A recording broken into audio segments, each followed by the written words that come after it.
Halo, selamat malam untuk semuanya.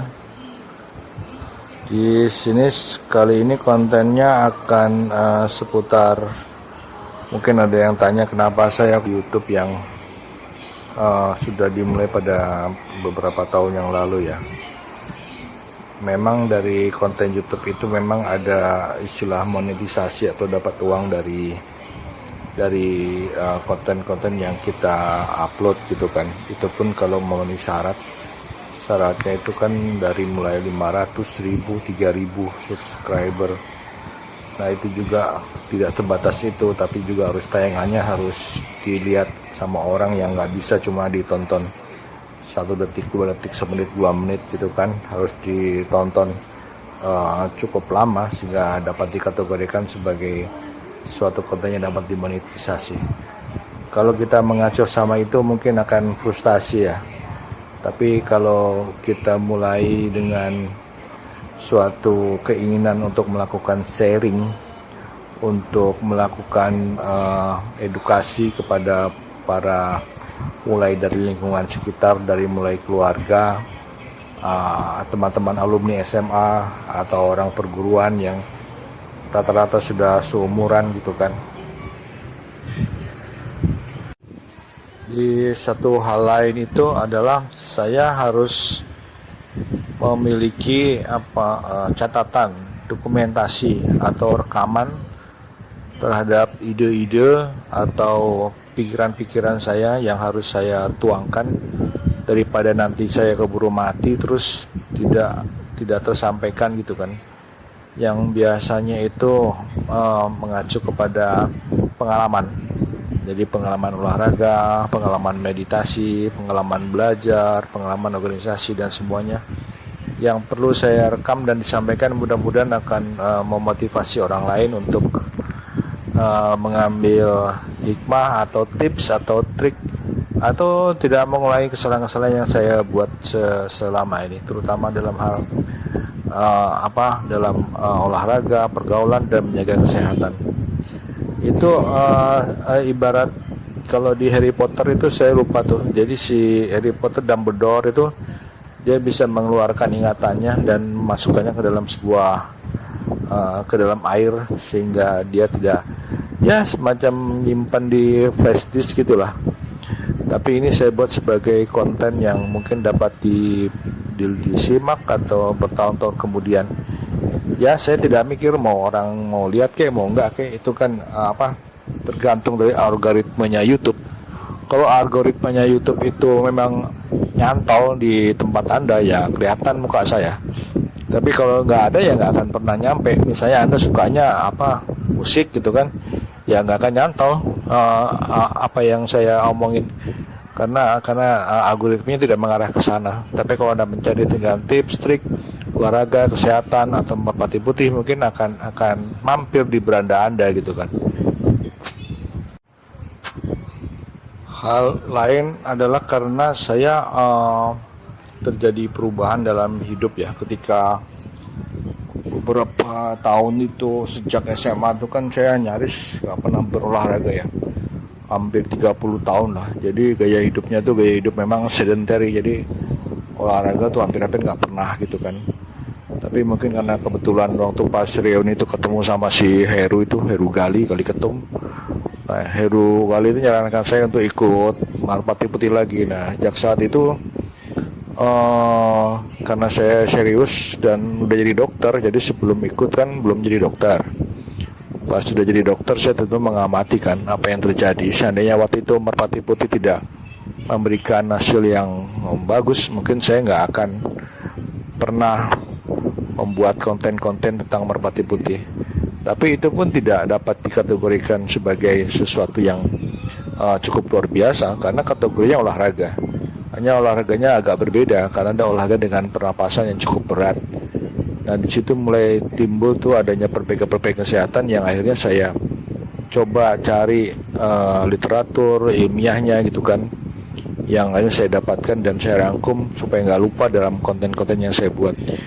Jadi mungkin kalau ada yang ingin tahu ya bisa menyimak video-video saya yang lama, yang itu semua bukan omong kosong gitu. Jadi kadang-kadang juga ketika konten itu terlalu rumit, maka saya mungkin minta bantuan AI atau bantuan internet untuk mengumpulkan data dan baru saya rangkai untuk membuat suatu konten yang relatif tidak mudah untuk membuat konten-konten yang sifatnya dapat dijamin kegunaannya maupun keaslian maupun manfaatnya yang akan disampaikan demikian.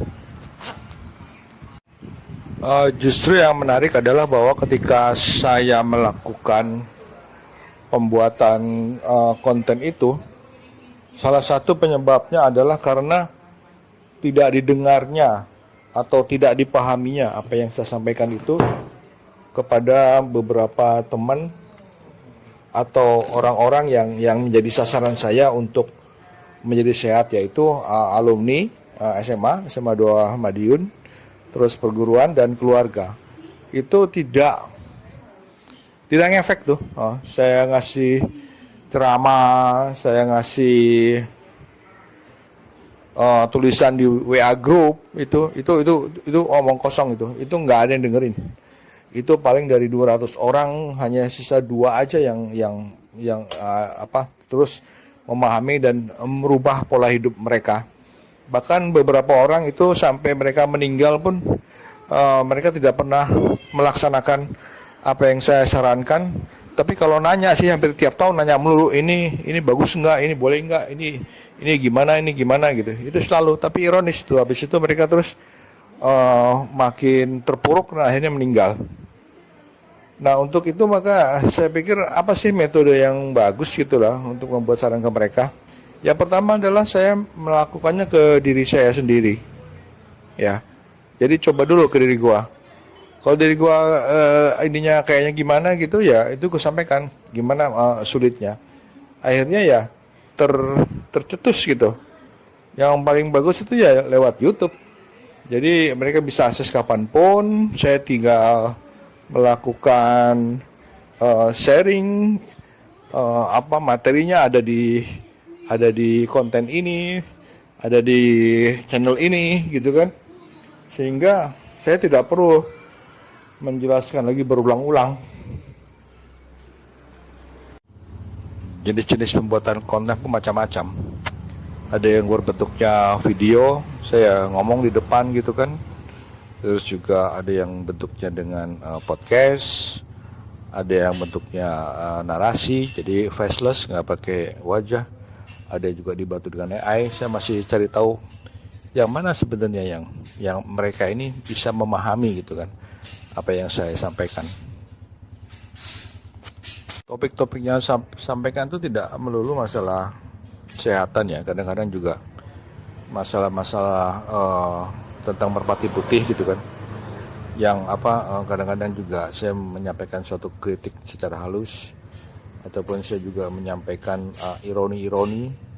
Saya juga menyampaikan tentang bagaimana merpati putih itu dipenuhi dengan mitos, tahayul, dan dipenuhi juga dengan pseudo sains yang saya rasa ini karena saya seorang dokter dan ada di sekitar mereka, kayaknya nggak pas kalau saya itu diam aja.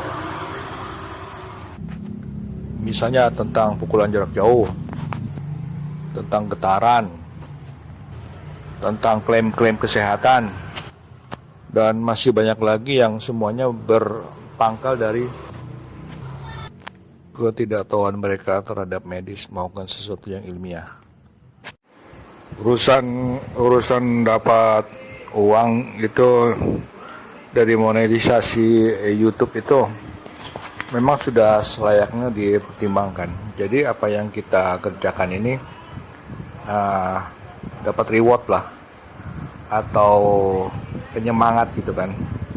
Cuma ya udah bertahun-tahun ya bikin beginian ya belum pernah mencapai monetisasi. Tapi itu tidak menyurutkan saya untuk terus membuat konten-konten.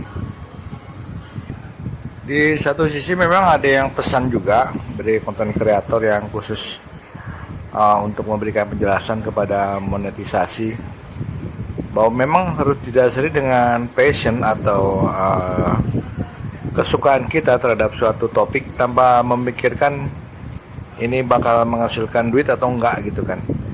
Dan satu hal lagi bahwa niche atau ceruk atau apa lahan yang sedang saya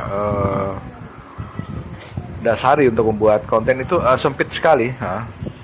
Hanya bagian kecil dari, misalnya kalau suka musik kan gede banget tuh. Musik apa? Dangdut, musik keroncong, lebih kecil lagi gitu kan. Keroncong mana? Keroncong Jakarta gitu, lebih kecil lagi gitu. Nah, saya kira-kira suatu cakupan yang sangat kecil yang saya sendiri tidak begitu mempedulikan bahwa ini bakal jadi viral atau tenar enggak. Yang penting gimana saya bisa menyimpan apa yang saya omongin itu bisa disimpan di YouTube dan saya syukur-syukurlah dibayarin sama YouTube gitu. Kalau nggak dibayarinnya nggak apa-apa gitu kan. Ya kadang-kadang juga orang-orang yang melihat atau yang menyimak itu kan juga sebetulnya nggak banyak amat gitu kan. Jadi mungkin tidak sampai tapi ya itu tidak menjadi pertimbangan yang terlalu dipikirkan. Karena yang penting itu kita bisa membuat dan melakukan sharing ya. Nanti biar algoritma YouTube aja yang mengupayakan supaya ini sampai pada orang-orang yang memang memerlukan. Nah, ya cilokonya orang-orang yang memerlukan itu ya yang merasa tidak perlu jadi tari gitu kan. Mereka lebih suka melihat TikTok atau apa. Jadi hal-hal yang hanya lucu atau bagus di depan mereka tapi dikerjain mah enggak gitu kan. Nah, hal-hal yang demikian itu tidak menjadi masalah buat saya.